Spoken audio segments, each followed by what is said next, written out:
Hello, welcome to the late tackle during the international break prior to game week 5. I'm Mark, and as always, I'm joined by Andy. How you doing, Andy?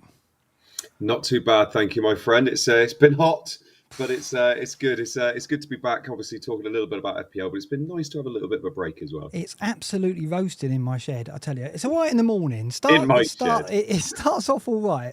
As the day goes on, it just gets absolutely rough. So I've got the door open. I had to turn the fan off because it's too noisy. Have you got a fan going there? No, so I'm in a 3-story house, and our bottom floor is below road level, so it stays cool all the time. Nice. It's lovely. Okay, very nice indeed. Yeah. Not so good in the winter. How's the break for you? What do you do on an international break? Do you switch off completely from FPL, or do you still tinker a little bit? From FPL, yes, but what normally happens is this international break coincides with NFL starting again. So this is now all about NFL fantasy for me. So that's what I've been doing. But yeah, no, it's good. It's nice though, because school starts, NFL starts, and I just don't really think about NFL for a while. I say don't think about it. Obviously, we're always thinking about it, but I don't have to make decisions and stuff, which is lovely. So, yeah, I just enjoy it now. To be fair, what about you? You weren't. I mean, I'm okay. Yeah, I'm trying to detach myself from it. There was a little bit earlier in the week where I was wavering on the Son thing. Which I guess we've got to talk about. I mean, let's get into it now. I mean, obviously, the Son hat-trick, he's the poster boy of late tackle. I'm sure we're going to get some questions in the chat. Hello to people in the chat, by the way. There's loads in there, as always. Mark Dorney, Helen Franks, Nigel the Crab, of course, Dave M. Who we got? Code Doys, Graham Shaw, Suji Boy, BB Defender. Loads of people in the chat. We're going to look at some questions later on, but we're going to use the chat to kind of prompt what we talk about. And we're going to talk about Son because... yeah, you asked me what I was thinking about earlier in the week, and I've got to think, off the back of the game week, you got a hat-trick, so you've got to think about it, haven't you? Yeah, true. So I was like looking at Rashford and looking at Estupinan and going, should I take a hit and do Porro and Rashford and Estupinan to Porro and Son? I looked at it for a little while, and then I let the price rises happen, and I was like, no, they both went up 0-1, and I just left it, and I think I'm going to leave it now. A little bit tempted still. Did the Son hat-trick have no impact at all on you? You're not even thinking about it? I mean, so before I go into what I think about it, the one question I'm going to ask you, and I'm sure a lot of people are thinking this as well, is what's the difference between Sterling last week and Son this week? So many people jumped on Sterling early last week. And I mean, you did, I know Flapjack did it, he's in the chat. You know, lots of people did it before the game week even finished. And now Son's done pretty much the same thing. No, he's done better. Got a hat-trick. Better. Yeah, exactly. So 2 million for a start. I had Richarlison, so I think I was looking for... in a way, I wonder whether it was Sterling's performance and the temptation of Sterling being somewhat a different level this season, which we don't know yet, but he was hinting at it. How much of it was that, and how much of it was, I've got to get rid of Richarlison, which, let's face it, that was a good decision because Richarlison didn't turn up. So I think if you just look at it as in getting rid of Richarlison ahead of game week 4, that would be a good decision no matter who you got, as long as you got someone who was playing. Now, was it a good decision to go to Sterling? Time will tell. He was playing an incredible team in who was it? I can't remember, but he was obviously up against a really tough team. But I think the difference there for me is it was just a transfer of convenience in a way because Richarlison had to go and it was the same price and I moved early. I think if you asked anyone now, would they have done Richarlison to Sterling? I think they would have said yes. And I think if you asked them now, would you do it? They'd say yes. Yeah. They might go, I would get a different player to Richarlison, to Sterling. They might say, I'd get Mbumo. Why wouldn't you get Mbumo? But there you go. Son, I think, is a different kettle of fish because I think in most teams it requires more sacrifice. Like for me, getting rid of Richarlison wasn't really a sacrifice. Getting rid of Rashford, getting rid of Bruno, getting rid of Salah, they all hurt, right? So I think that's the difference. Yeah, that's exactly it. And also, I suppose the other difference is it's pretty much been confirmed now. I mean, we thought it anyway that he's on the penalties, which helps massively. Sterling obviously isn't, we don't think, with Reece James out. Yeah. Well, no, he isn't, is he? Because Enzo's been on them.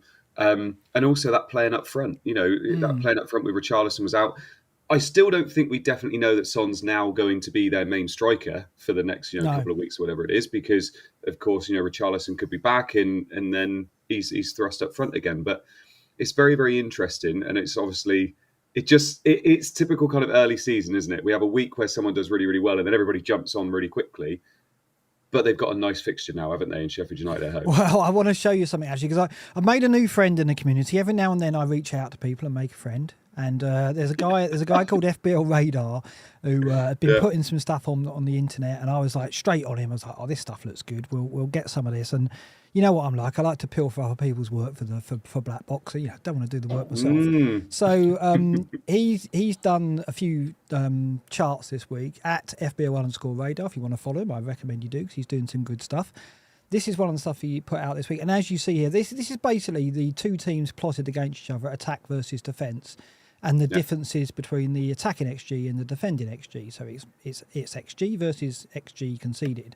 And the biggest difference is the Tottenham attack versus the Sheffield United defence. Next, it's Chelsea-Bournemouth. So if you're going in without a Spurs attacker, and according to this, if you're going in without a Chelsea attacker, this is food for thought, because when it comes to comparing attacks versus defence, those are the biggest gaps, right? So it's worrying, isn't it? I don't have a Spurs attacker at all. You don't have a Spurs attacker at all, do you? No. I don't. What are you thinking? It's really tough, because obviously the next two fixtures after this week aren't great. And the two fixtures after that are lovely. But if you're looking at it over a 3-week period, it's really tough, I think, to jump on somebody like a Son or a Maddison. Yeah. Maddison is somebody that I've said I've wanted, and I feel like is somebody that once you get him in, he's going to be in your team, for most of the season, to be honest, while he's fit. But you look at that game week 6 and game week 7, they got Arsenal away and then Liverpool at home. Yeah. It's how much you're really expecting from those fixtures. But obviously they do have Sheffield United high line Arsenal, Liverpool, and Son likes a high line. That's the narrative, isn't it, that's going around?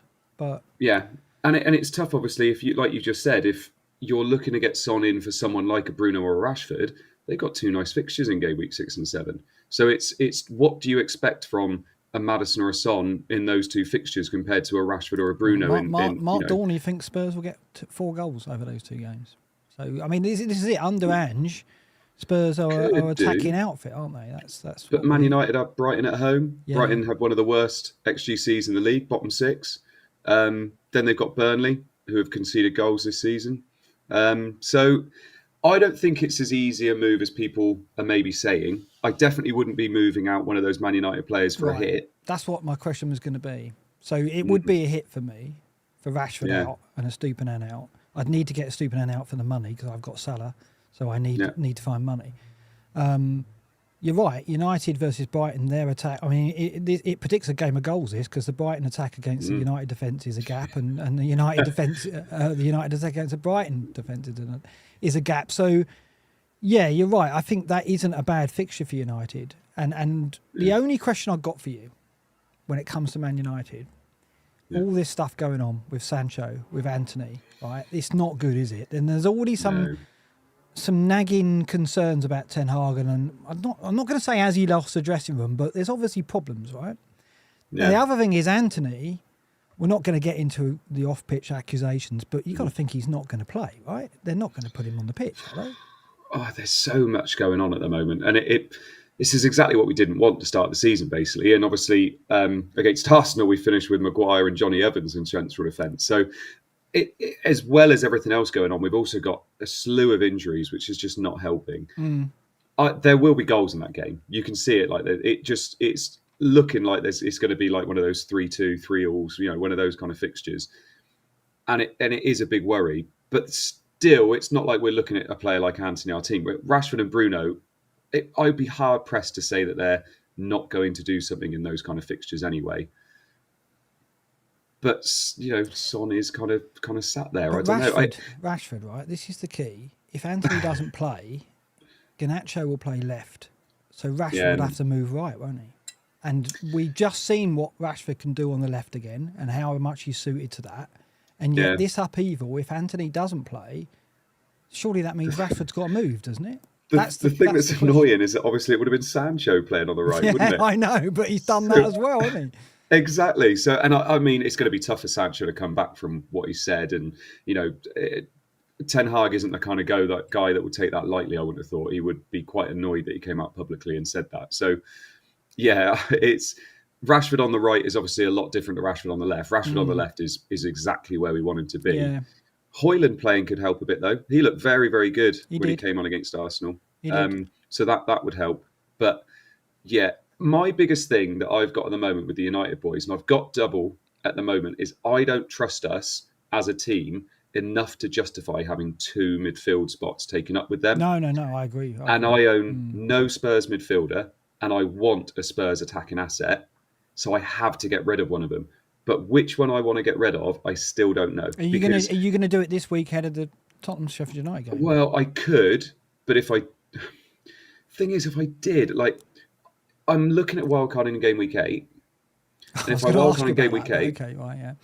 Yeah, if I wildcard in game week 8, one of them will be in. It'd be Maddison or Son, easy. And I'm just thinking, do I just forego this week? Because I'm not going to love having them in the next 2 weeks anyway, in game week 6 and 7, and then just get them on wildcard. Yeah, you're right. I mean, it's the United fixtures. When you look at them, Brighton, Burnley, that's a very good combo in terms of defensive strength. Palace is a good defence. Brentford's not bad. Well, let's have a look at team defence so far this season. And you see why we rate the Brighton fixture as strong. They're rated 13th for XG conceded non-penalty per 90 so far, 1.82, and yet they've had some of the easiest fixtures, as you see there. 2.44 is the difficulty of their first 4 games, according to the ticker that I've built. Take that what you will, but it's pretty average, ticker in terms of ratings. And so Brighton had a good start fixture-wise, but not a good start in terms of the chances they've been conceded. I mean, it's difficult, isn't it, to bet against United when they've got Burnley as well. You look at Burnley, 2.35 XGI conceded non-penalty. Again, a very obliging defence. So those are the next 2 for United. Then it is Palace and Brentford. But you're talking about maybe wildcarding one of the United players out after game week 8 then. Yeah. Okay. Yeah, I would have thought so. I still don't know in my head which one I would go for. Bruno's obviously cheaper and he's on penalties. I think it would make a massive difference if Rashford was playing on the right.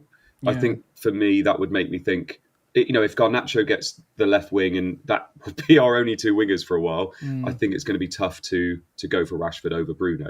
And obviously Bruno on penalties, you can literally make a midfield of just penalty takers at the moment. So I do think we're going to struggle moving forward. I feel like the fixtures are there, but there's an awful lot going on with United at the moment. But we're going to still score goals. And who's going to be involved in those goals? Bruno and Rashford are going to be involved in the majority, you would say. So it's obviously going to be interesting to see what Højlund does when he comes in. But yeah, I think by wildcard, one of them's got to go. But I moving one of them to Son just for that fixture against Spurs. I don't know. How do you feel they're going to do against Arsenal and Liverpool? Because they are highlights. No, I think they will score goals. I think they'll score goals in every game. Yeah, I mean, I just think under Ange, attack is the priority. I think Son will flow. I mean, for me, if I could do the move for free, I would be doing it.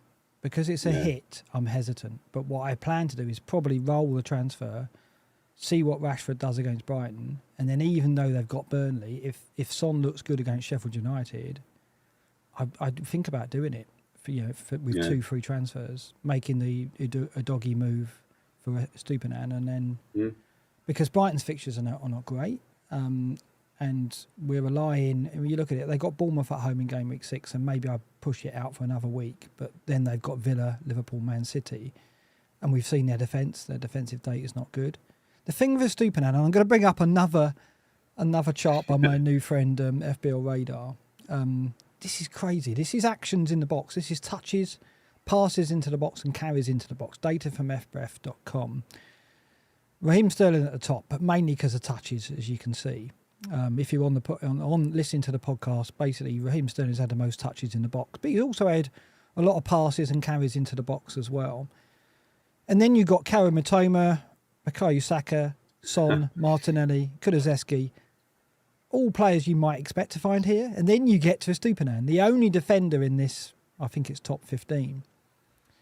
That's crazy, isn't it? That Stupinan is having as many actions in the box as some of these attackers. He's having more actions in the box than Salah and Rashford and Mbeumo and Jackson. That's how often he's finding himself or he's affecting activity in the penalty area. That's crazy, isn't it?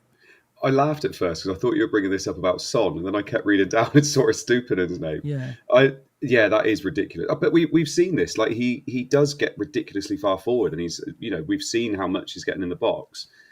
But they are conceding an awful lot of chances and goals, and this is almost like what we were doing with Trent when they were conceding a lot. Liverpool were conceding a lot last year, is saying he was such an elite asset before because they were keeping 20 to 25 clean sheets a season as well.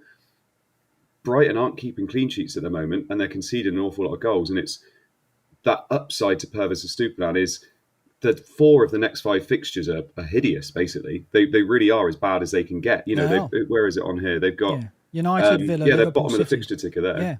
Yeah, it's only the Bournemouth home game where you would keep him. Yeah. So I this is why I was in a quandary, because even next week, if Son looks good, I'd hesitate to take out Rashford against Burnley away and a Stupidan against Bournemouth at home. So then I'm putting it off again.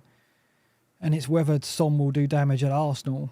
I think getting Son ahead of that run, though, we're looking at game week 8, aren't we? Luton, Fulham, Palace. And it goes on beyond that to be a good run. So I think there's no question if we're going to be wildcarding around 7 or 8, and it's probably going to be between the break, which is 8 and 9, Son will be a factor if he comes through this next 2 or 3 games playing up front with penalties and Spurs still scoring goals.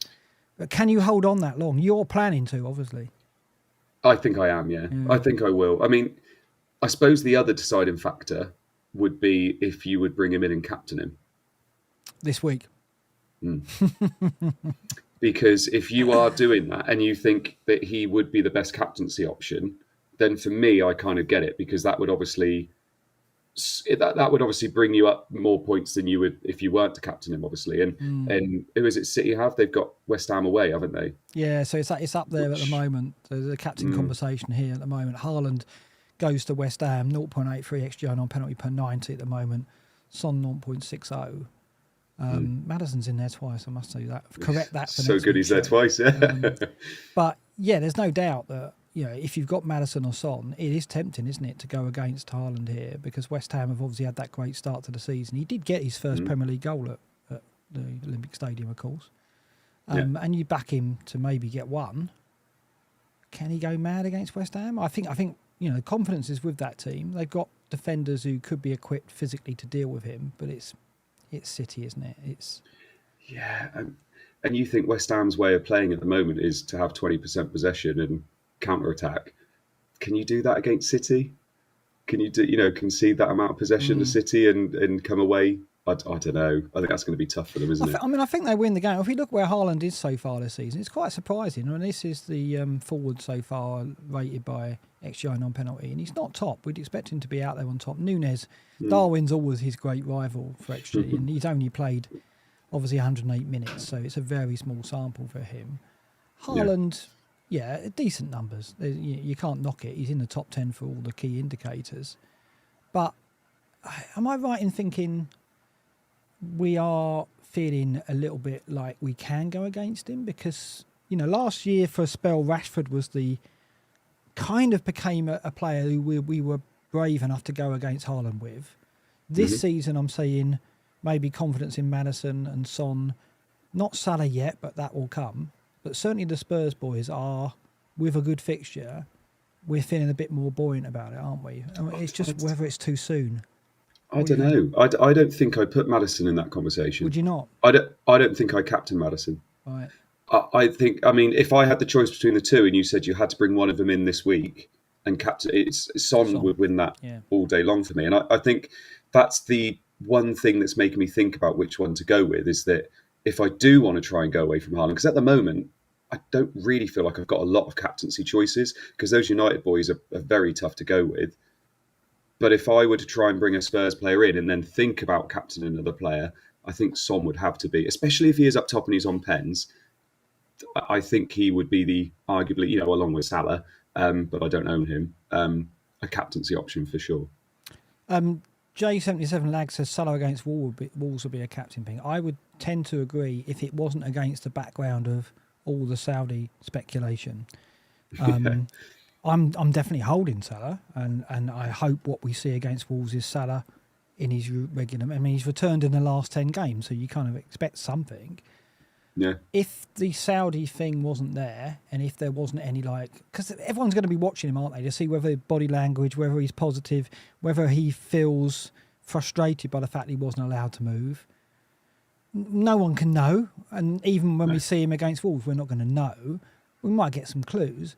Where would you say his head's likely to be at? Do you buy into a theory that he wanted to go and he's going to be a bit frustrated, or do you buy into the theory that no, he's fine staying and he'll look at it again next year? What do you think? I think he'd be fine, personally. Yeah, I'd be very surprised. He's always come across as quite professional, and he's always come across as quite respectful as well. I think he would have moved. I think if they would have accepted it, he would have moved quite happily. I mean, the money's ridiculous. He'd been closer to home, and I think he would have left, with a great legacy behind him. But I think it'd be fine. And I think if you own Salah, I don't think really you should be worried. He's still going to be their top goal scorer this year, you would have thought, and he's still going to be their main threat. So I think he's fine. So would you go against Haaland with Salah? It's Wolves. I don't think I would. I don't think I would, personally. I think the one thing that I think a few people have asked me is whether you would go Salah to Son. Right. So you'd rather captain Son at home to Sheffield United than Salah at Wolves? I think so, yeah. I think I would. It is a tough one, but I think I still would. And the fact that Spurs are at home as well, it just depends whether Son's up front. And are we 100% sure Son's going to be up top again? Because if Richarlison's back, is he not just going to slot straight in? Or do you think Solomon on the left is earned that? And no, I guess that's it. I mean, Andrew's got options with Brennan, of course, as well. So he could swap it around there. I don't think Solomon's a fixture, is he, in the team? I think he did well enough. Got the 2 assists at Burnley. I think he probably will stick with the same front three, but I think it's always going to be in the back of our mind that Son could end up back on the left. And the thing is, it's not. I mean, Rashford, when he plays down the middle, is not as effective. So you've kind of got the opposite with him. But I think the swing you get when Rashford moves from left to the centre is quite severe, but it's not as severe as I would say the difference between Son playing centre forward and Son playing the left wing. Maybe it's too early to say that, but when I've seen him out wide, he seems to just not have. I mean, I was interested. I was talking to James from Planet FBL, and he was saying that he didn't think the move that Ange made to move Son up front was because Richarlison necessarily was misfiring. It was also because he felt Son wasn't doing what he should be doing out on the wing. He wasn't taking his man on. He wasn't giving them the attacking threat out wide and the width. And he wasn't. He wasn't ineffective on the wing, Son. So it was much about that. And that's interesting if that is true, because that kind of underlines the fact that if we do go with Son and he does move back out wide, it's quite a drop. We can expect quite a drop off, can't we? And whereas we're not going to see that if you go with Maddison. Maddison has that position he's got is completely solidified. He will be playing there. He's got God knows how many set pieces that he's going to be taking as well. Yeah. But he does not have that goal threat. And obviously he's not... I mean, he's obviously scored some goals this season, but he's not going to be that consistent goal threat like a Son playing up front. And he's obviously not on penalties as well. I mean, from game week 8 onwards, do we just pick both of them, do you think? I think if we see the attack in football continue, and look at the team data for attack at the moment. I mean, Spurs are rated 5th overall, 1.84 XG non-penalty per 90 so far this season. Same as City. Chelsea above them 1.91, Brighton 2.05, and then Brentford, according to the data we've got so far, have generated the most XG per 90. Don't think that will continue, and I think we'll see City and Spurs perhaps end up being the front runners here, I would say. Brighton under De Zerbi always attacking. Chelsea I would expect to drop off a bit. So Brighton, City, Spurs are looking like the 3 teams to back in attack, I would say. I don't know if that's going to waver. I would back Spurs to stay there and be one of the top 3 attacking sides this year. No, I do agree. I suppose, is this... Are we looking at this wrong and just thinking this is a gift that Son is potentially... Even if he plays 50% of games up front, we've already seen what he can do from the left. If he's also playing up front and he's also on penalties as well, are we just overthinking it? Like we were saying about Mbumo not that long ago. Just overthinking it a little bit too much and thinking, actually, he's just going to be a great asset. And it's whether you get double, whether you get him and Maddison on the wild card for a team that, like you said, could be a top 3 attacking team this season. And the fixtures after game week 8 are beautiful for quite a while. Yeah, it's quite surprising. Two teams that really leap out from this data for me is Liverpool in 10th, 1.73, and an Arsenal 12th, 1.69. Yeah. Neither of those two at the moment you would say have clicked into gear. You'd expect them to be in the top 10, maybe even top 5, but it hasn't happened yet. We're seeing signs in Liverpool with Darwin, obviously giving them a new dimension, but they haven't. I mean, it's interesting. People saying, "Oh, Salah's going to stay," and this could be a really positive. Well, it is a positive move, but it could be the start of Klopp version 2 for Liverpool with the 5 attackers that they've got. So I do see them improving as an attacking team, and you've got to expect Arsenal to do the same. It's been strange, isn't it? Do you? Well, because Liverpool, I completely agree. Liverpool had a tough start, and also they didn't even finish their buying when the season started, so their team wasn't really complete by then. Arsenal were kind of finished with their transfer targets, and they had an all right start as well. They're easiest fixtures. If you look at this, easier fixtures.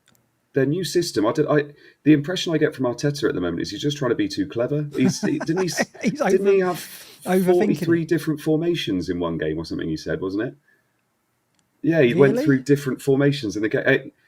I don't know. He's kind of almost harming his own success, if that makes sense. So I would be more worried about Arsenal than I am Liverpool. Not that I'm ever thinking about losing someone like Saka, but I don't know. I think Liverpool are one of those teams I'm expecting a bit of an uptick, whereas Arsenal, I'm not so sure. Yeah. The fixtures turn as well. One of the reasons why we're talking about wildcards game week 8 is Liverpool, one of the teams that really have a good run from game week 8 and 9 onwards. They have a really solid attacking run. And if Salah goes on returning every game, and if there's going to be a period of the season where you move to back Salah, it will be with the wildcard, I expect. I probably am going to hold him through that and just see if I can get the advantage by holding him. It's going to be difficult because if I don't move Rashford to Son, Salah to Son is the only way I can get him, really. And obviously I can get him in one transfer if I do that. I can't do that by moving Rashford. So it's going to test my resolve whether I can hold Salah. Yeah. But I think I'm going to try to, because I do think, like you, I think they will improve and Salah will go from returning every game to maybe getting a haul every now and then, which is what we expect. We expect some double figures. We haven't seen it yet, and it could come at Wolves. But I think this Saudi thing has kind of just put a cloud of doubt over him for these first 4 games. But I'm glad to hear you think that that's not a thing. Let's talk about double game week, because we got one. I mean, yes. I wasn't expecting it so early. Obviously, we knew this one was going to be postponed because of Luton's ground. But I wasn't. Were you expecting it to drop in game week 7?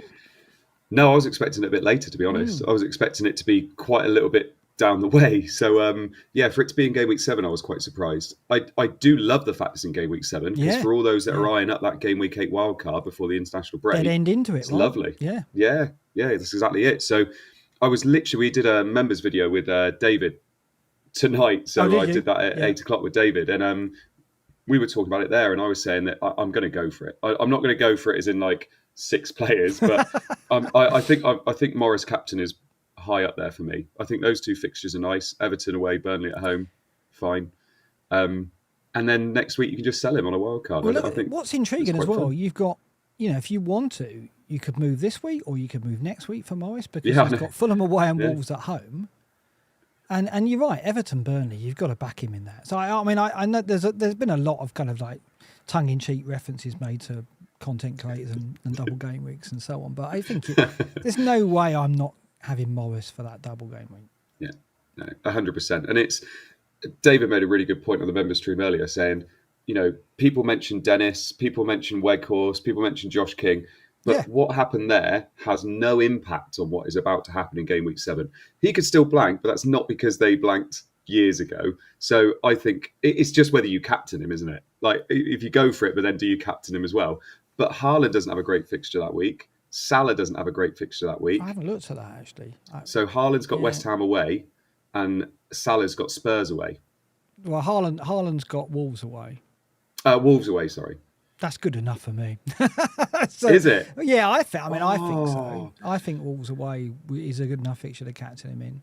But it is tempting. It definitely is. If you're going to go Son, you're not going to captain him in this game week. They've got Liverpool at home, which could work out, but I don't see it. And you're right, Salah's not got that fixture because they're playing Spurs, right? But I don't. It could be a split, couldn't it? I don't see many Morris captainers, to be honest. I just don't see it. You thing really is, thinking that? The only thing is, and I've been thinking this, is who do you put Morris in for? Because I've obviously got Nicholas Jackson. Do I downgrade Nicholas Jackson to him? I can't get him as a third striker because I can't get rid of any of my midfielders. So that's the biggest thing with him. And I think it would end up being Jackson going, which can I do that? Unless, you downgrade Haaland. But that's the tough thing, I think, because I'm not going to want to get rid of any of my midfielders. Right. Okay. Well, we'll look at that in a minute. I'm going to challenge you on that. I mean, I've got Alvarez, and I don't really want to get rid of him for the Wolves away game either. So I would have to be looking at my third midfielder, my third striker. If I'm going to do that, I would have to downgrade a midfielder like you, and I think I would downgrade Rashford. Game week 7, they're at home to Palace. I don't think that's an easy game at all. Palace have got a very good record at Old Trafford. Hodgson's got a good record there. They tend to cause them a few problems there. I don't think that's a game that I'd be worried about losing Rashford for. So I'm looking at it thinking I'm quite happy to go to especially if I'm wildcard in 8 anyway, or 9. I think I will lose Rashford in order to get the money to upgrade my third striker to Morris. It's only $1 million, isn't it, as well? So I could get Maddison in for Rashford and then upgrade Morris. I mean, Maddison at home to Liverpool. Maybe I would. Maybe I'd gamble and go for someone just short term as I'm dead ending. But I wouldn't mind. See, you're going to hold 2 United midfielders into the Palace game rather than... That's the plan. Right, okay. Yeah. I mean, out of context, that statement you just said, I'm more than happy to downgrade Rashford so I can get to Morris. It's brilliant. And like I said, that's what's only in a double game amazing. Week, like, isn't it? You exactly. don't need to... I've got to get Weghorst at all costs. Yes, I know. I mean that is a good point, though, is what you're saying is that, why you... for me, yes, I will most likely be holding those 2 United lads up till game week 7. Because if I'm saying that I'm going to hold those United lads and then I get rid of them for Crystal Palace at home, because I think they could do okay in that one. But yeah, someone just said it there, didn't they? Yeah, in the chat. Yeah, bless him.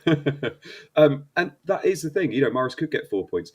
The difference is, I guess, is penalties does make a massive difference, and he's playing 2 teams that concede an awful lot of chances. Yeah, and I'm only getting rid of Rashford for 1 game, and I am getting a replacement for Rashford as well. So it's not like Rashford to Maddison isn't Maddison at home to Liverpool or Rashford at home to Palace.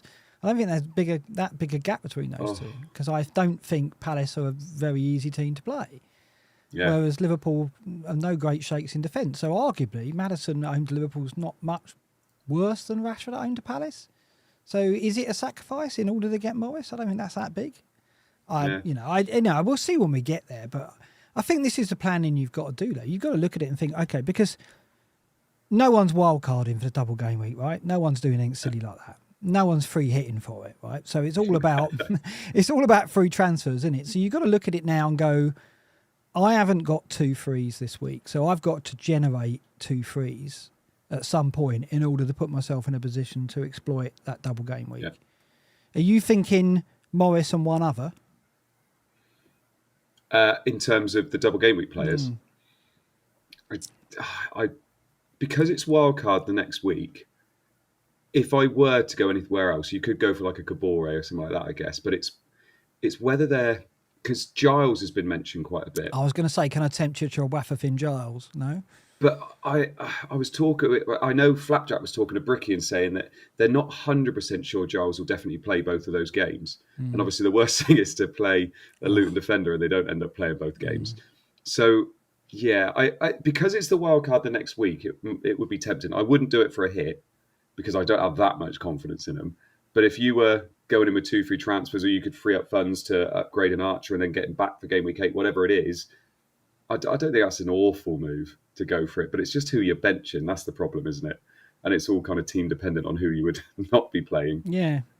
I mean, I think it's too early to. I mean, we're 4 games in, and anything we say now is it comes with huge caveats.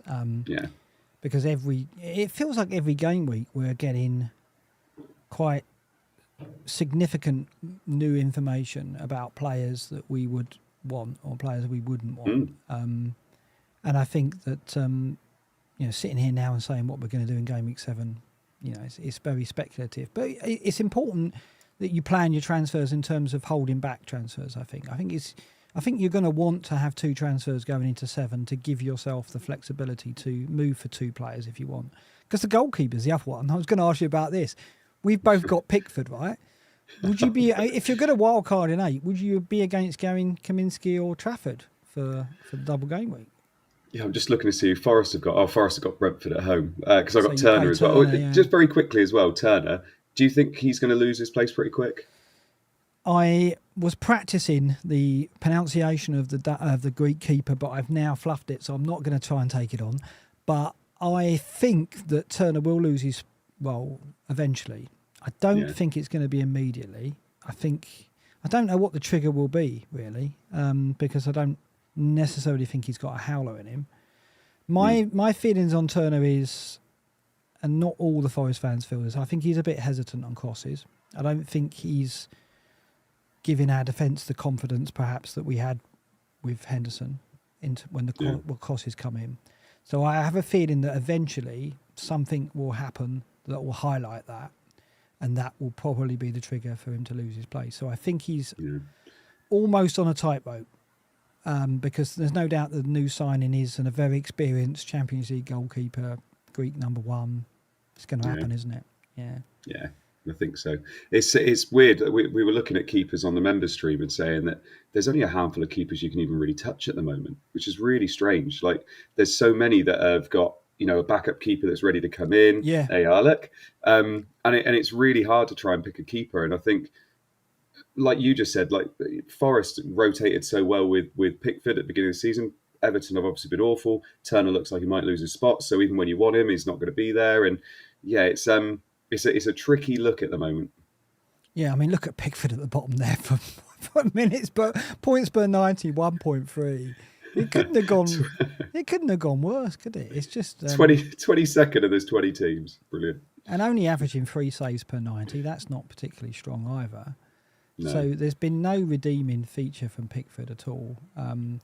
You could say he's been unfortunate because he has obviously made some fantastic saves at Bramall Lane, and the 2 games at home he's conceded late on. So maybe there's a bit of bad luck in it, but the way it's turned is just. I mean, there hasn't. You look at the keepers that have done well, Vicario and Areola, Leno. We weren't going to have those as first choice. I mean, people did go Areola as their second choice, and then ended up playing him.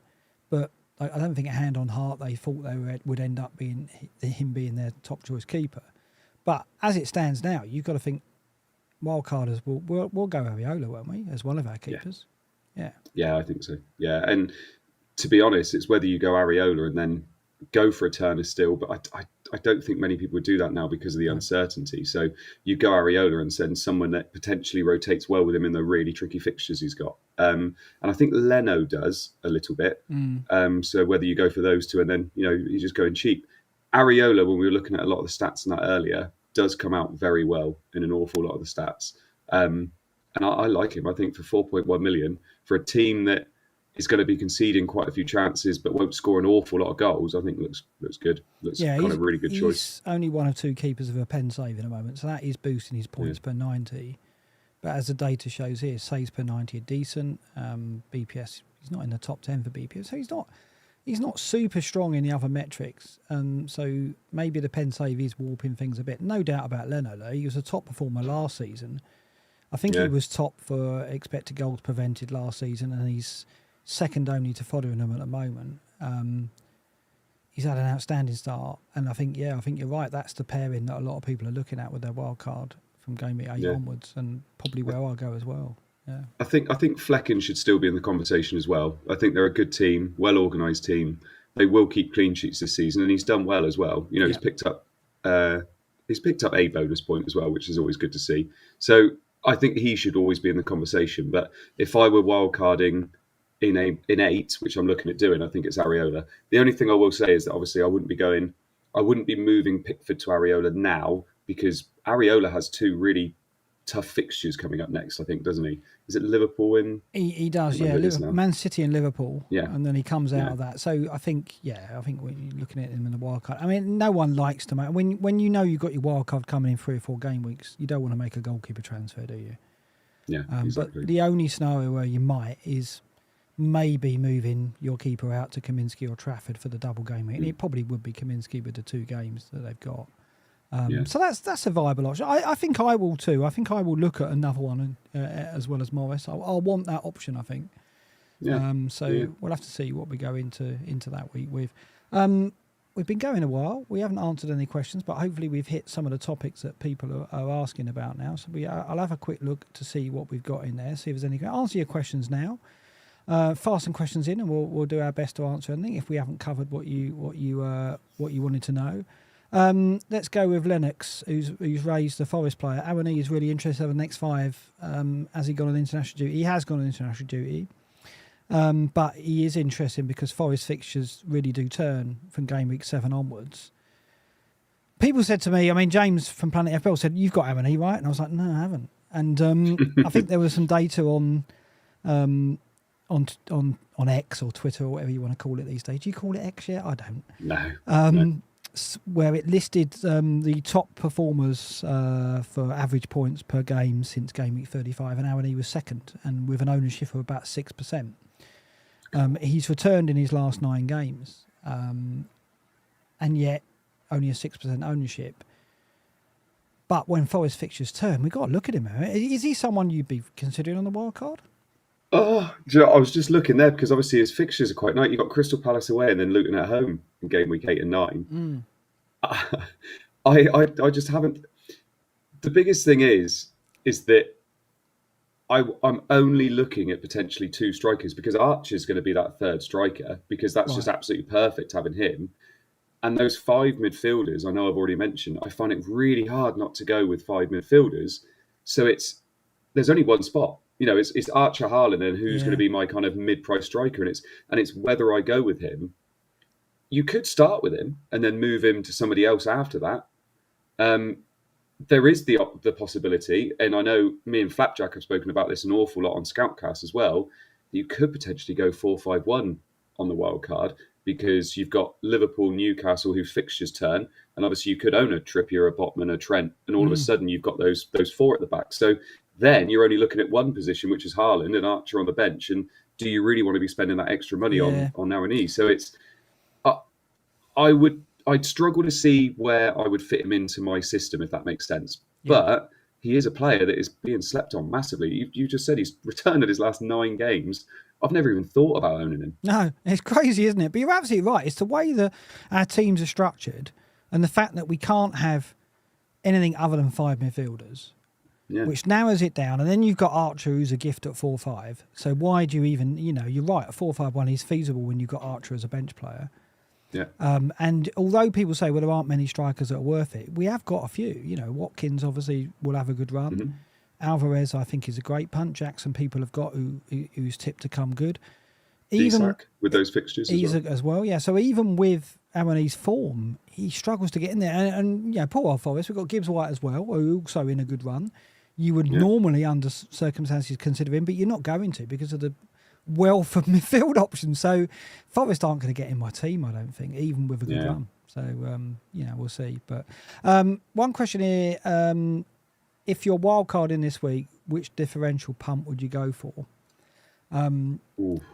One thing I would say is like you often take the pump the week before your wild card because you can, right? It's almost like a form of dead ending because I can go for a wild crazy pick now because next week I'm going to wild card and get rid. I haven't often done a crazy pump with the wild card because it's more long-term, mid-term planning, isn't it? If I was looking at any player this week, what kind of crazy pump would I take? Well, what fixture would I back first of all? Let's go versus looking at Radar's graphic again. I mean, obviously we've talked about Tottenham, Chelsea. I guess if you don't have a Chelsea player and if you haven't got Sterling, he could be worth looking at. Crazy punts though. I mean, I guess Garnacho maybe if you're backing him to start. Yeah, maybe. Brighton. I mean, how crazy do you want to go? Do you want to go down to like a Darwin against Wolves maybe? I mean, that's fairly crazy. That's the one I was going to say. I do like the idea of Darwin. I feel like he's going to get the next game, and he's always up there for his chances. Like we mentioned before. I would also say, although it's going to get more popular in the next couple of weeks, I think going Morris early is quite nice. Like you've mentioned before, I think going for someone like Morris now, I think that could be absolutely fine. And I think if you own a Pedro, going to Morris makes an awful lot of sense. And, I think that could be a move you do on a wild card now. I think Darwin would be the one for me. I think that would be quite fun. Wolves away, West Ham at home, be quite nice, wouldn't it? Yeah, it's funny. We didn't mention Darwin in that previous conversation about forwards. If I do sell Salah, and if I presume if you don't go Salah in the wild card, would you consider? I guess you wouldn't if you're going to go 4-5-1. But if you were going to look at playing strikers and going 3-5-2, would you consider Darwin? If you looked like he was getting runs, I think I consider him. I've been waiting, and Seb's maybe converted me on Scoutcast as well. He loves Darwin, but I'm waiting for him to lock down a position. I feel like he's that player that everybody's going to want to own when he locks down a position because it's all there. But we're seeing it with Nicholas Jackson at the moment as well, where he's getting all the chances but not converting them. But I think he's definitely going to be up there if I do go for that second striker. And like you said as well, there's a lot of players that are at that mid-price bracket that you might want to have a player up there that's a bit of a placeholder when you want to move to a Watkins or an Isak or whoever it is. So it's not the worst idea in the world, I don't think. Yeah, I don't know if he ever will. I don't know if we'll ever feel that Darwin's got that spot nailed down. It's too many of them in there as well. Yeah, because Jota and Gakpo are good players who provide different kinds of functions, and I think Klopp will always feel like he wants to change it up depending on opponent. Yeah. And, Jota and Gakpo, their pressing is stronger than Darwin's, there's no doubt. So if he needs that from his central attacker, he'll change it up. So I don't know if we'll ever have that security. I think you've either got to bite the bullet and take that risk and accept that you're not gonna get every game and take the glory you get from Darwin in the games he does start. Or not do it at all. I don't know. I just don't see it at the moment. The only other differential I'd probably go for, if I was wildcarding now, is to get on double Newcastle defence early.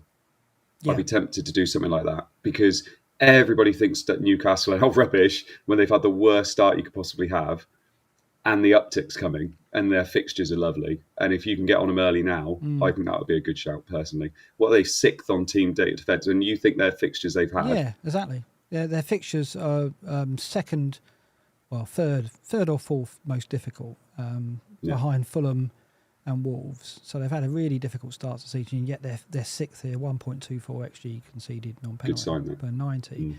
Are you in the camp that you would go as far as going Trippier, or would you just stop at Botman? Are you going Botman deep or Trippier deep on your Newcastle? Oh no, I'd go Trippier. Would you? Definitely. You would? Yeah, I think I would. Yeah, I mean, there are just some players that are worth that extra money, and I think yes, he might have lost a little bit of the set pieces, but I think in terms of attacking wise, especially with those fixtures getting a bit better, I think I would go Trippier, but I would want 2. I think for that fixture, I think I would have like a Botman who could sit on my bench for some times if I wanted to, and then I'd bring him in so I have that double defence. Yeah, he's disappointing here. XG non-penalty per 90. Looking at defenders, he's 34th, 0.15 only, but he is generating 2.5 chances per game.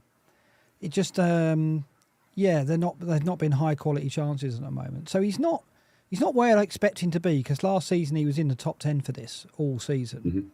But it is early days, and they have had difficult fixtures. And the fixtures, yeah, exactly. Yeah. And I think the fixtures have to be taken into account. The only difference is that obviously Europe's going to make a massive thing. And he is... I've seen so many debates on Twitter where it's like, he's old now. Talk about Livramento. I mean, exactly. Do you think there's a danger of rotation? I think there is, but I mean, I think it's been overplayed massively. Like last season, he pretty much played every single game, didn't he? And this season, obviously, people are worried because he's got some competition now. But Livramento was out for an awfully long time, and he's still a young lad as well. And Trippier is very, very important to that team. So I'd be very surprised if he was, Also, they've had a bad start to the season. They need to pick up these points in these fixtures. So who are you going to play? You're going to play your best one you've got, aren't you? So I think Trippier's fine, personally. And all of us have so many lovely options in defence anyway. If he doesn't play, I'm sure you've got other players that are going to come in for him. So, yeah, I think if you can, you stretch to him personally. Is this a preview of your wildcard then? Is that where you are? You're What's thinking? that? No, is that no? Seriously, is that? Yeah, I would have thought so. Well, yeah, okay. yeah. I'd be very surprised if he isn't in it. All right, let's look at our teams to close on. I know it's early, but it's quite nice to have a look. Let's have a look at your team first. So for the podcast, you want to read through it there, Andy? Yes. So I've got Turner in goal, then Chilwell and Colwill, Saliba, Mbumo, Rashford, Foden, because I went Foden last week instead of Maddison in the end, Saka and Bruno Fernandes, and then Jackson and Haaland captain up front.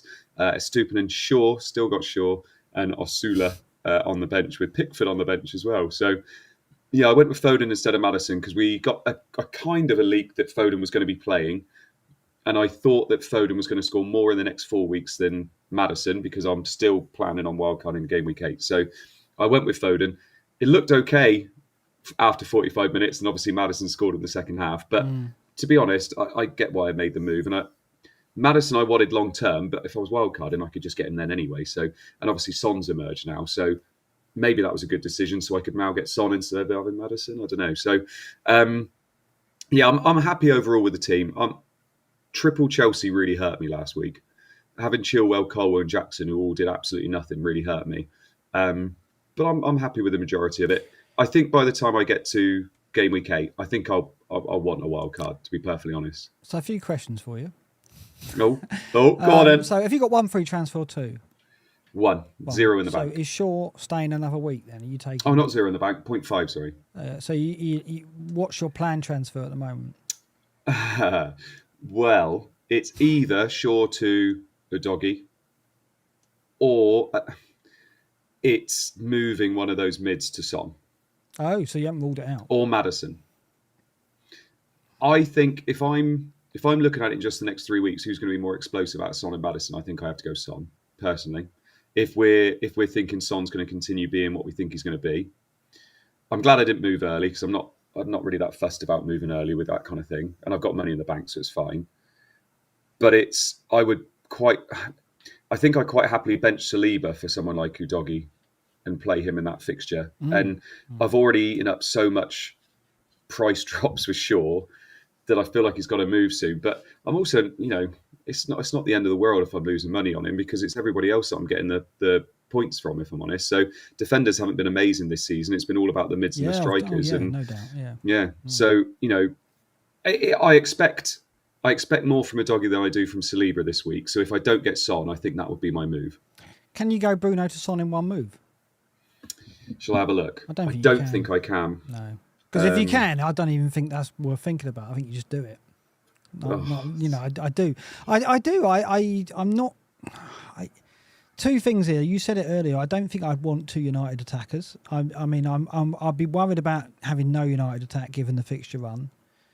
But I've got concerns about United in general, in terms of the spirit in the camp. And last year, 58 goals wasn't great anyway. I don't think when I'm comparing the United attack to the Spurs attack that I would back United to score more goals. So Bruno has been drifting in and out of deeper positions, and the output hasn't been consistent, shall we say, or maybe his threatened output has been consistent. I think if you got Rashford, you could afford to lose Bruno. So I would do it if you can do it for free. But I've got 0.1 in the bank, and so I cannot even do Rashford to Son for free, right? Okay. Because Son went up and Rashford went down.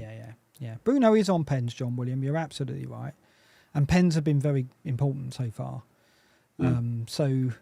Yeah, you're not going to lose sleep about not making that move, I don't think. But it would have tempted me, definitely, if I could have done that. So you've been... I've got no interest in doing it for a hit, personally. No, I think that's right. So I think Shaw to Udogie is probably going to be the move that I'll end up doing. Yeah. Because then I don't keep losing money on Shaw. But then, it's the same again. Do I play Udogie in the next 2 game weeks? No. But yeah, I think that's the move. My other question. Go on. Tell me about Nicholas Jackson. Tell me what you're thinking. Well, because John Cahill's just said here, look, Jackson to Awani, you know you want to. I don't want where to. do you stand on Jackson? I'm happy to keep him and hope that he repays me with the XG that he's putting up every week. Yes. But he'll be going on wildcard. 0.87 XG on penalty per 90. So the data backs him up. Shots per 90, 3.8. Shots in the box, 3.6. So most of those shots in the box. Big chances per 90, almost 2 per 90. But it's his conversion rate. Look at that, 6.7. Yeah. Very poor. It's killer, that, isn't it? Yeah. So you're happy to take it, are you? I mean, Bournemouth away, you're going to carry him for that, aren't you? So, is it close? Are you wavering on him? No, I'm not actually. I'm not. Because I think I've got Shaw there, and there's other players like Son comes up and people like that. I don't want to be taking hits for these players that are playing and are putting up good underlying stats. I don't feel like there's a move where Jackson goes down. Like, I'm not going to move him down to a Morris to then get Son for a hit or anything like that. The only thing I will say is I feel like we've been so unlucky as Jackson owners. And I do actually think, and people are going to hate this and I don't care, I do feel like Alvarez owners have been quite lucky so far. Oh, did you watch the Sheffield United game? How many chances? I think you've been quite lucky so far. Some of those assists he's got, I mean, he hasn't known about half of them. Haaland missed a penalty, his first ever penalty miss in Premier League football, as a result of an Alvarez assist. So I lost an assist there. How was that lucky? On a scale, right? I think. I'm not having this. Come on, chat. Tell me what you think. Unluckier than Alvarez. No, hang on. You lot have been luckier than we've been unlucky, I think. Right. I think. I don't know. I mean, time will tell whether it's been luck against Jackson or whether he's just not ready, and he's not. Yeah, I mean, his record with his previous team suggests he is a goal scorer. So you've got to think that he's not taking the chances. Maybe he's snatching at them or something. Chat's going mad here. Chat's going crazy in there. Jackson isn't unlucky. He's just clumsy. Yeah, I think there's a bit of that. I do. Okay, riddle me this, right? Yeah. This is going to go on this show, isn't it? So I don't know. I think it was Swat, a friend of the show, mentioned on Twitter that he said, "How far away is Jackson from being dropped?" And I was like, you know what? I think it's possible. And then everyone was like, no chance. And I don't think Broja's a threat. I think the threat could be he would just play Sterling and then play another winger because he's obviously got Palmer he can play out on the right and Mandzukic, is it? The other winger that they've got who plays out Madueke, there. Madueke, yeah. So that could happen, I think. I don't think it's yet. But how many games away do you think before he does what Ange has done with Richarlison? Let's get him out the firing line a bit. It's just... That's my worry. My worry is that it's not because... With strikers, like I was saying this on Scoutcast a couple of weeks ago, you don't mind if strikers are getting the chances, and he's getting the chances. It's when they go completely quiet, you've got to worry. Yeah. But it's... It's a great comment. But it's... But it's... I do wonder whether he's going to get him out the firing line a little bit. That's the only thing. But it's like you said, does he really do that and then just play Sterling as like a false nine? Harry's saying he's going to eat his hat live on stream if he plays Sterling striker anytime soon. What should we say? Yeah. 3 game weeks, Harry? If you play striker, central striker in any of the next 3, you'll eat your hat live on stream. I'd hold you to that. So let me know if you agree to that. I think there's every chance that like Sterling has played there in the last 20 minutes in games when Jackson's gone off. He played there against Forest when Jackson went off. He has come out and said he wants to be Chelsea's top scorer. And he would have said that to Pochettino. And Pochettino also said that he wants to give players a platform where they can do what they do best. And if Sterling's gone to Pochettino and gone, I want to be Chelsea's top scorer, and then Pochettino says, I want to give the players a platform to do what they do best, why isn't it too far a stretch to go? He could play Sterling down the middle. He could, I think. I don't think it's. Do you not think Jackson's asking to score goals as well? Oh, of course. But let's look at the XG data. Look at his conversion rate. Yeah. How often can that go on? And I think, Chelsea aren't very patient, are they? The Chelsea support want Pochettino out, let alone Jackson dropped. So I don't know. I think it's an interesting scenario, and I look forward to Harry eating his hat in a couple of weeks. Lovely. And sorry, chat, I should apologise to the chat as well, but it, got you all chatting anyway. Yeah, no, it's all good. I mean, Brozier's a bigger threat than Sterling. He probably is when fit, but he's not there yet, is he? That's the thing. So I think he's some weeks away, maybe after the next break, because he had a long-term injury. Let's bring up my team for the podcast. I'm playing at the moment Turner, Gusto, Cash, Chilwell, Rashford, Sterling, Diaby, Saka, Salah, Alvarez, Haaland captain, and I've got Stupinan, Baldock and Mbama on the bench, Pickford on the bench as well. I think I'm going to roll. I don't think there's anything glaring here that I need to change. I don't think Reece James is going to come back game week 5 against Bournemouth. So I think Gusto plays. It might be an issue after that. I'll have to track it. But I don't think Reece is going to go straight in against Bournemouth. I think they'll bring him back in a home game, not an away game. So I think I'm all right there. I like having Cash as a differential, and Diaby as a differential. Palace is not an easy fixture, but I'd expect to get maybe something from one of those two.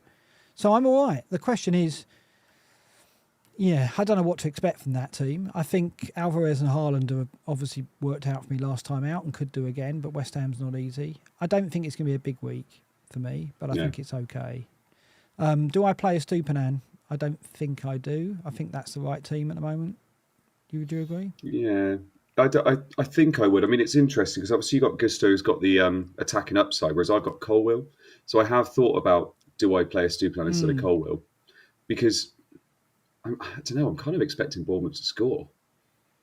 They've looked okay attacking. Right? Like Solanke's obviously still there as well. I don't know. I think if I had Gusto, I'd definitely play him over a Stupinan, I think.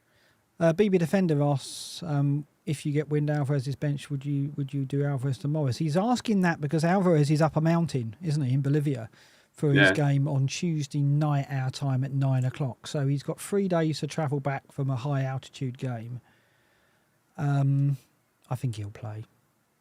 I think he'll play. I'd be surprised if he didn't. He's too important to them, I think. Yeah. He's played every game, and he's played 90 minutes in every game, I think. So, yeah, I think he's Pep's favourite at the moment. Don't know what he's done to do that, but he is. I think, isn't he second in terms of minutes played this season amongst attackers or something? Is he really? Yeah. I think he has. I'll go back to the forwards data here. It should have minutes on it, I think. But where is Alvarez? He's on there somewhere. Yeah, 359 minutes he's played. Yeah. So amongst forwards, he has played the most minutes. Yeah. You're absolutely right.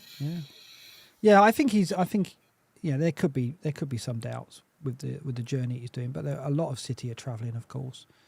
I guess he has got that, and it's quite an extraordinary venue to be playing in, but we'll see. I don't think I'd move to Morris. I think if I want to bring Morris in, it's going to be for Mubama, but we'll see. There's a couple of game weeks to go. So, do I do Salah captain? That's the question. I think it's do you get any Spurs players in as well? That was the other one, wasn't it? No, I can't. I can't do it without a hit, and I think when it's with a hit, you can't do it. I think what I'll do, I'll roll and then have a look at it next week, and then see whether I've got the balls to lose Rashford for the Burnley game, which I don't think I will have. But we'll I just don't know whether you would. Is there any chance you get Son in next week? Probably not because of the fixture. Yeah. No. And then I just don't see it in the game week 7 either, because you'll be thinking about getting Morrison and players like that. I just don't. I think it's a tough one. I think many of us, if we don't go now during this break for Son and get the rises, we're not going to do it until we wildcard. Yeah. I think we've accepted that. Yeah. Well, I've priced myself out of it, so I could have done it 3 days ago, whatever. I did moving Rashford to Son, but I just didn't fancy doing it that early. But yeah, I think your team looks absolutely fine. I think that's a good role, personally. Sam Vine says, if you don't do Salah captain this week, when will you? Don't know. Good point. And I do fancy it. And actually, about 2 days ago, before the Saudi thing, I had it on him. And I might well move it back to him. So, because I do think Haaland at West Ham's not an easy game for him. I think he could get a return, but then Salah's got a return in every one of his last 10. So I'd expect Salah to get something as well. And I think Wolves are very open. They like to play it around, and I think the press will catch them out, and I think they'll win a lot of ball high up, and I think Salah will come out of that pretty well. So I may well do it. Okay. We haven't mentioned that you got a red arrow and I got a green, because I didn't want to dwell on that, but Do you know, I saw that as well. I think this is We haven't done many streams together. Well, no, you know what? I think this is the where first you've been one. ahead of me. I think this is the first one. Yeah, I think it might be. I think it is. So I've done well not to revel in that. No, it won't last, so don't worry. I'm sure I gave you a bit of stick last year as well, so you've done very well to keep it to yourself. That's all fine. Thank you for everyone. It's all fine. Yeah, I'm not going to dwell on it because I know how quickly it can turn. So I remember as last year when he was miles ahead of me and he was giving me a bit of jip, and then he beat me by that 1 point, which I'm still disputing. Yeah. Before we go, I just want to thank everyone in the chat and thank you to our recent members. Crazy this. We've got about 13, 14 videos to do, me and Az is in New York, so we can't do them while he's there. So when he comes back, we're going to be doing nothing but recording videos when he gets back. So Thank you to Ryan, Jazeda, Sashin, Todd, M. Darwell, Avi, and Lawrence Shan. I'm sure I've got these in the wrong order.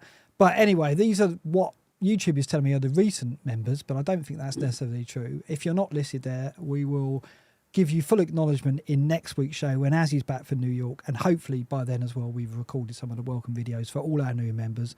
Thank you for your support there. Thank you for everyone in chat that I'm showing there now. Andy, I'm doing a show with Az on Wednesday, and then have we got a Friday game next week, or can we do Friday night? I think it's Saturday again. I think we've got Saturday games for quite a while now. We can do Friday night. So we will be back. Yeah, Saturday, Friday night. 12:30 Wolves Liverpool. Brilliant. Friday at 9:30 or round about that for the late tackle. Me and Andy doing some laid back chat, answering some of your questions, and just our final thoughts before the game week deadline kickoff. I look forward to it. I'll see you next week, Andy. Thanks again. Yeah, no worries. Thanks for joining us. Good night from me. And it's a good night from me.